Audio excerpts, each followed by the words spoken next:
ពុំអ្នកនេះគាត់ពិតជាប្រកាយឆ្នៃធោសម្រាប់ដាំផ្កាមែនតើណាបងប្អូន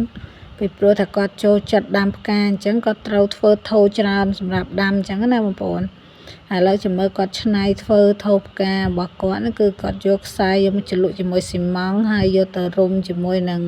ធុងទឹកអញ្ចឹងទៅណាបងប្អូនបន្ទាប់មកទៀតគាត់ចាប់ផ្ដើមយកស៊ីម៉ង់ដាក់ធ្វើជើងវាសម្រាប់ទ្រ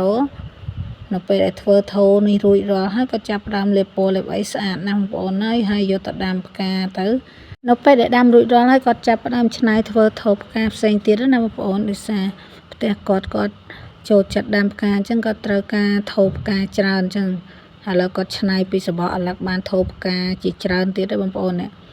បន្តមកទៀតគាត់ចាប់ផ្ដើមធ្វើធោផ្សេងទៀតអញ្ចឹងណាបងប្អូនដោយច្នៃពី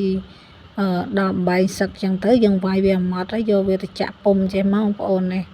បន្ទាប់ពីធ្វើរួចរាល់ហើយយើងទុកវារឹងហើយយកវាមកខាត់ឲ្យស្អាតចេះមកបងប្អូនអើយលយមែនតើបងប្អូននេះមើលនៅពេលដែលគាត់ដាំផ្កាដាំអីរួចរាល់ក៏ស្អាតណាស់បងប្អូនត្រឹមតែប៉ុណ្ណោះទេគាត់ក៏ចាប់ផ្ដើមច្នៃធ្វើជា